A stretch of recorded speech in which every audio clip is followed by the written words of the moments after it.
Paper नज़दीक हैं, time short है और आप लोगों के पास अजीज़ तलबा इतनी ज़्यादा बुक्स हैं, आप लोग टेंशन फील कर रहे हैं, डिप्रेशन का शिकार हैं कि शॉर्ट टाइम में इतनी ज़्यादा बुक्स आप लोग याद कैसे करें। तो भाई आज मैं आप लोगों के लिए एक ऐसा ज़बरदस्त तरीका लेकर आया हूँ कि जिसके ज़रिए आप लोग सिर्फ 5 मिनट में अपनी कंप्लीट बुक याद कर लेंगे। अब ये तरीका क्या है, चलिए जान लेते हैं। अस्सलामुअलैकुम अज़ीज़ तलबा व तलबात, कैसे हैं आप सब? उम्मीद करते हैं आप लोग ठीक ठाक होंगे। मेरा नाम प्रोफेसर नासिर अरफात नासिर है और आप लोग देख रहे हैं बहार इल्म टीवी। अज़ीज़ तलबा, आज मैं आप लोगों के लिए एक ऐसा ज़बरदस्त तरीका लेकर आया हूँ कि जिसके ज़रिए आप लोग अपनी कंप्लीट बुक सिर्फ 5 मिनट में याद कर सकते हैं। देखिए, टाइम शॉर्ट होने की वजह से स्टूडेंट्स परेशानी फील कर रहे होते हैं कि भाई इतनी ज़्यादा बुक्स हम लोग याद कैसे करेंगे, क्योंकि ज़्यादातर स्टूडेंट्स सारा साल इंजॉय करते हैं और आखिरी 1 महीने में वो अपनी बुक्स के पेजेस जो हैं वो गंदे करना शुरू कर देते हैं, पढ़ना शुरू करते हैं। लेकिन जब इतना ज़्यादा मटेरियल होता है, इतना ज़्यादा सिलेबस होता है, तो वो देख कर परेशान हो जाते हैं कि हम लोग शुरू कहाँ से करें और कौन से क्वेश्चन हम लोग याद करें। तो आज मैं आप लोगों के लिए ऐसा जुगाड़ लेकर आया हूँ जिस जुगाड़ को मैं खुद भी इम्प्लीमेंट करता रहा हूँ और अल्हम्दुलिल्लाह मैं हर क्लास में टॉप करता रहा हूँ। तो चलिए जान लेते हैं मुकम्मल जो टिप्स एंड ट्रिक्स जिसके ज़रिए आप लोग अपनी मुकम्मल कंप्लीट बुक को सिर्फ 5 मिनट में याद कर सकते हैं। अब यहाँ पर हम लोगों ने ओपन की हुई है बायोलॉजी 9th क्लास की बुक। देखिए, कोई भी बुक आप लोग इस तरीके से याद कर सकते हैं। ये एग्जाम्पल के लिए आप लोगों को बायोलॉजी 9th क्लास की बुक दिखा रहा हूँ। अब देखिए, जब भी आप लोगों ने कोई भी बुक को याद करना है, वो ऐसी बुक होनी चाहिए जो आप लोगों को काफ़ी ज़्यादा टफ लगती हो। जो इजी बुक्स हैं वो साइड पे रख देनी है, जैसे इस्लामियात है, पाक स्टडी वगैरह, जो आप लोग सारा साल पढ़ते रहे हैं या जो आप लोगों को ईजी लगती है, उसको आप लोगों ने 1 महीना पहले या 2 महीना पहले हाथ नहीं लगाना। उसको आखिरी 5-10 दिन में आप लोगों ने रीड करना है और मेन जो चीज़ें हैं वो याद कर लेनी है।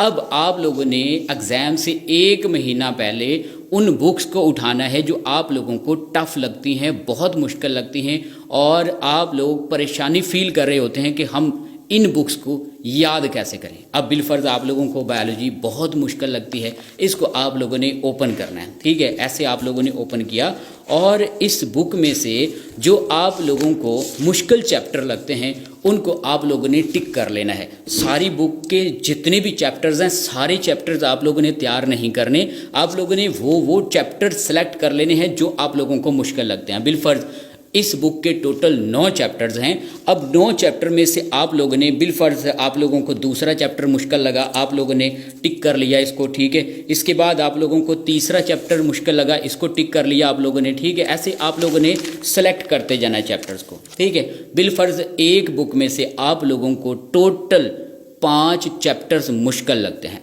अब 5 चैप्टर जो मुश्किल लगते हैं उनको आप लोगों ने कर लिया सेलेक्ट। अब आप लोगों ने बिलफर्ज दूसरा चैप्टर है सॉल्विंग अ बायोलॉजिकल प्रॉब्लम। अब आप लोगों ने सबसे पहले ये जो चैप्टर है इसका जो मेन थीम है उसको समझने की कोशिश करनी है। समझने की कोशिश, जब तक आप लोग उसका कॉन्सेप्ट क्लियर नहीं करेंगे तब तक आप लोगों को उस चैप्टर के अंदर जो चीज़ें ऐड की हैं, जो मेन टॉपिक्स हैं, वो आप लोगों को क्लियर नहीं होंगे। तो क्लियर करने के लिए आप लोगों ने सबसे पहले तो अपने टीचर की हेल्प लेनी है। लेकिन अगर आप लोगों के पास कोई भी टीचर अवेलेबल नहीं है तो फिर आप लोगों ने यूट्यूब पर इसके रिलेटेड सर्च करना। बेतहाशा आप लोगों को अच्छे प्रॉफेसर्स की वीडियोज़ मिल जाएंगी, वो देख कर आप लोगों ने जो चैप्टर का मेन कॉन्सेप्ट है वो ले लेना है। ये कॉन्सेप्ट आप लोगों को क्लियर हो गया, उसके बाद इस चैप्टर के अंदर वाले जितने भी मेन चीज़ें हैं जो आप लोगों को मुश्किल लगती हैं उनको आप लोगों ने रीड करना है। और रीड करने से पहले आप लोगों ने यूट्यूब पर उसके रिलेटेड सर्च करना है और कॉन्सेप्ट ले लेना है और कोशिश करना है 3D जो इमेज होते हैं, जो वीडियोज़ होती हैं वो देखिए, उसमें सारी की सारी जो स्केचेस हैं वो दिए हुए होते हैं। ठीक है, उससे आप लोगों का जो कॉन्सेप्ट है वो क्लियर हो जाएगा। ठीक है, रट्टा नहीं लगाना। अभी आप लोगों ने मेन चीज़ें जो है वो समझ कर पढ़नी है, फोकस करके आप लोगों ने रीड करना है। अब चैप्टर का कॉन्सेप्ट भी आप लोगों को पता चल गया, इसके अंदर जो मेन चीज़ें हैं चैप्टर की उसका भी आप लोगों को आइडिया हो गया। अब आप लोगों ने क्या करना है, कोई भी लॉन्ग क्वेश्चन है जब उसको आप लोग रीड कर रहे हो तो उसके अंदर जो मेन चीज़ें हैं वो आप लोगों ने हाईलाइट करनी है। जैसे ये मैंने हाईलाइट किया हुआ है। ठीक हो गया। अब बिलफर्ज आप लोगों को इसके अंदर ये मेन चीज़ लगी, इसको आप लोगों ने हाईलाइट कर लिया, इसके अंदर ये चीज़ हाईलाइट कर लिया। अब मेन हेडिंग्स आप लोगों ने बना लेनी है और उन हेडिंग्स को आप लोगों ने क्या करना है, राइट करना है किसी भी कॉपी पर। उस लॉन्ग क्वेश्चन के अंदर जो मेन चीज़ें हैं वो हाईलाइट करके आप लोगों ने एक डायरी पे या नोटबुक पर आप लोगों ने नोट कर लेनी है। ये सारे काम आप लोगों ने करने के बाद जो मेन चीज़ें हैं उनके ऑडियो नोट्स आप लोगों ने बना लेने हैं। मतलब जो जो मेन चीज़ें हैं वो आप लोगों ने डायरी पर नोट कर ली और उनकी ऑडियो नोट्स आप लोगों ने बना ली। मतलब मोबाइल पे आप लोगों ने उनकी रिकॉर्डिंग कर ली। रिकॉर्डिंग करने के बाद आप लोगों ने क्या करना है, जब भी आप लोग फ्री हों, फ्री टाइम में आप लोगों ने उनको बार बार सुनना है, बार बार सुनना है। इसका फ़ायदा ये होगा कि जो चीज़ आप लोग अपने कानों से सुनेंगे वो आप लोगों को जल्दी याद हो जाएगी। अब इसका एक और फ़ायदा ये भी है कि आप लोगों को बार बार अपनी जो बुक है वो खोलने की ज़रूरत नहीं पड़ेगी। आप लोग बाहर कहीं बैठे हैं या पार्क में बैठे हैं, दोस्तों के पास बैठे हैं, फ्री टाइम में कहीं पर भी रात को आप लोग या बिलफर्ज लाइट गई हुई होती है तो तब भी आप लोग ये जो ऑडियो है इसको सुन सकते हैं और इस तरीके से आप लोगों को एक जो क्वेश्चन है वो जल्दी याद हो जाएगा। तो ये आप लोगों ने करना है। इसके बाद जो मेन चीज़ आप लोगों ने करनी है वो ये है कि जो सवाल आप लोगों ने याद किया है कोशिश करें अपने दोस्तों को, अपने क्लास फेलोज़ को और अपने बहन भाइयों को वो बताएं, सिखाएं, टीच करें।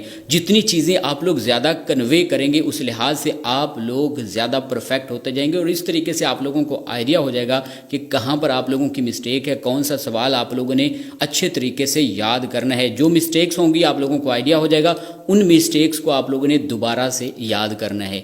और ये सारी की सारी चीज़ें तब आप लोग कर पाएंगे जब आप लोग अपने मार्क्स का एक टारगेट सेट करेंगे। मतलब इसका ये है कि ये स्टडी करने से पहले आप लोगों के जहन में एक फोकस होना चाहिए, एक टारगेट होना चाहिए कि आप लोगों ने डॉक्टर बनना है, इंजीनियर बनना है या आप लोगों ने कितने मार्क्स गेन करने हैं। जितने ज़्यादा मार्क्स आप लोग लेना चाहते हैं उस लिहाज से आप लोगों ने अपने अंदर एनर्जी लेकर आनी है।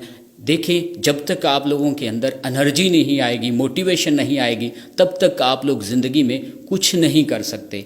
यकीन माने अगर आप लोग अपना टारगेट सेट कर लेंगे ना तो ये जनाब 5 मिनट में पूरी बुक नहीं, आप लोग 1 मिनट के ड्यूरेशन में पूरी बुक याद कर सकते हैं। अब करनी कैसे मैंने नहीं आप लोगों को बताना, करनी याद आप लोगों ने है। अब मेन टॉपिक्स आप लोग हाईलाइट करके उन मेन टॉपिक्स को आप लोग जनाब गो थ्रू करेंगे तो पूरी बुक आप लोगों की जनाब 5 मिनट में कवर अप हो जाएगी। और हाँ, एंड पर आप लोगों ने क्या करना है, जब ये सारी चीज़ें ओके कर लें तो फिर आप लोगों ने अपने मोबाइल में टाइम सेट कर लेना है। मतलब टाइमर लगा लेना है कि आप लोगों ने 30 मिनट में 3 चैप्टर तैयार करने हैं। जब आप लोग टाइम सेट करके याद करेंगे तो फिर आप लोगों के अंदर एक एनर्जी पैदा होगी कि मैंने इतने टाइम में इतना काम करना है। तो फिर देखिएगा कि कितनी जल्दी आप लोग 3-4 चैप्टर याद कर लेंगे। जब आप लोग खुला टाइम रख के ये सारी चीज़ें याद करेंगे तो फिर आप लोगों के ज़हन में होगा कि भाई मैं कर लूँगा या नहीं करूँगा, नींद भी आ जाएगी, आप लोग मोटिवेटेड नहीं होंगे। तो ये चीज़ भी आप लोगों ने ज़रूर मद्देनज़र रखनी है। तो अजीज़ तलबा, उम्मीद करते हैं आज की वीडियो आप लोगों को ज़रूर पसंद आई होगी। अगर अच्छी लगी है ये वीडियो तो मैक्सिमम स्टूडेंट्स की तरफ ज़रूर शेयर कीजिए। मिलते हैं नेक्स्ट वीडियो में, अपना ख्याल रखेगा। अल्लाह हाफिज़।